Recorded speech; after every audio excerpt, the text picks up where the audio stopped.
मित्रों, स्वागत है आपका हमारे अच्छी दुनिया ऑनलाइन न्यूज़ पोर्टल पे। हमारे साथ सामाजिक कार्य में तत्पर शख्सियत है श्री वाधनदास जी, हासनदास जी तलरेजा, बीई सिविल प्रथम श्रेणी, एमई सिविल प्रथम श्रेणी।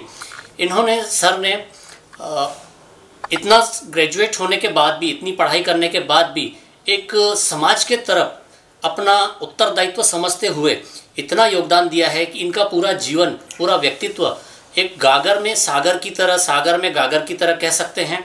हम चाहेंगे कि आप उनके मुख से कुछ विषय जो सर हमें बताना चाहते हैं, बदलता युग बदलती सोच, उस पर सर हमें आज की युवाओं की सोच के बारे में बताना चाह रहे हैं। हम चाहेंगे कि वाधनदास जी तलरेजा आपसे मुखातिब हों। सर, आपका स्वागत है हमारे अच्छी दुनिया ऑनलाइन न्यूज़ पोर्टल पे।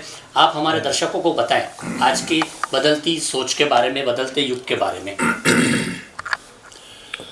कुछ दिन पूर्व अपने आरएसएस के चीफ श्री मोहन भागवत जी ने निमंत्रित किया था सामाजिक विषयों पर वार्तालाप करने के लिए।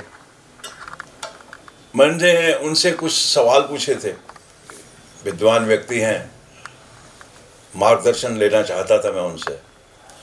मैंने उनसे एक सवाल पूछा था कि मैंने कहा कि आज पिता जो है अपनी पूरी संपत्ति बच्चों को नाम करके जाता है। वो विशेषकर अपने समाज में अभी भी भले बेटियों का हिस्सा माना कहा जाता है, लेकिन अक्सर बेटे ही हिस्सा ले लेते हैं। आज एक पिता की डेथ पर 2 बेटे होते हैं तो 2 बेटे आपस में पूरी पिता की संपत्ति बांट लेते हैं। एक होता है तो वो पूरी संपत्ति का मालिक होता है, 4 होते हैं तो 4 बांट लेते हैं। पिता की पूरी संपत्ति पर बेटों का अधिकार है। मेरा सवाल यह है कि जब पुत्र कमाई करता है, धन कमाता है, तो उसकी इनकम पर पिता का कितना अधिकार है? यह हमने अपने समाज के अंदर कोई स्थापित नहीं किया है। हमने समाज के अंदर एक ही चीज़ स्थापित की है कि पिताजी की मृत्यु हो जाए, पिताजी की पूरी संपत्ति के जो मालिक हैं वो उसके बेटे हैं। लेकिन पुत्र अगर कमाता है, उसकी अगर इनकम है, उसकी कमाई है, उसकी संपत्ति है, उसका जो कुछ भी है, उस पर पिता का कितना अधिकार है? ये मेरा सवाल है। आज अगर एक बेटे की 50,000 रुपये साल में सैलरी है, 50,000 रुपये महीना की सैलरी है, महीने में सैलरी है, तो उसमें वो कितना समझता है कि कितना पिता का होना चाहिए, पिता का उस पर कितना अधिकार है? हमने एक लाइन खींच दी है, पुत्रों को अधिकार दिया है, लेकिन पिता को पुत्र की संपत्ति पर कोई अधिकार नहीं दिया है। ये ही जो आज जो नज़ारा हो रहा है, मैं जो देख रहा हूँ, जो समाज में जो चित्र बन रहा है, बहुत दर्दनाक बन रहा है। आज हम जो हैं इतने क्या मालूम नहीं, शुरू से ही संस्कृति में बेटों को इतना महत्व दिया हुआ है, बेटों के प्रति इतना हमें लालसा रहती है, बेटों के प्रति इतनी चाहना रहती है। हम सब कुछ करते हैं, पढ़ाते हैं, अच्छा पालते हैं, अच्छा पढ़ाते हैं, लिखाते हैं, अच्छे स्कूल कॉलेज में उसके एडमिशन कराते हैं। हम अपनी हैसियत से ज़्यादा महंगे स्कूल में बच्चों को पढ़ाते हैं, फिर बच्चे कॉलेज में पढ़ाते हैं, फिर अच्छे से अच्छा घर उसकी शादी के लिए ढूंढते हैं, उसकी शादी कराते हैं, उसके लिए अच्छा घर बनाना चाहते हैं। अगर बिजनेसमैन है तो अच्छा व्यापारी, अच्छा दुकान बेटे के लिए बनाना चाहते हैं। इन सब सेवाओं के बदले बेटा हमारे लिए क्या चाहता है और सोचता है?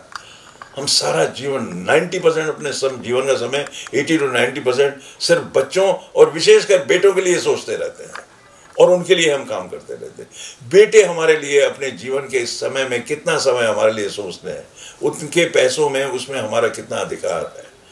1946 के अंदर पहला वृद्धाश्रम इस देश का लखनऊ में शुरू हुआ।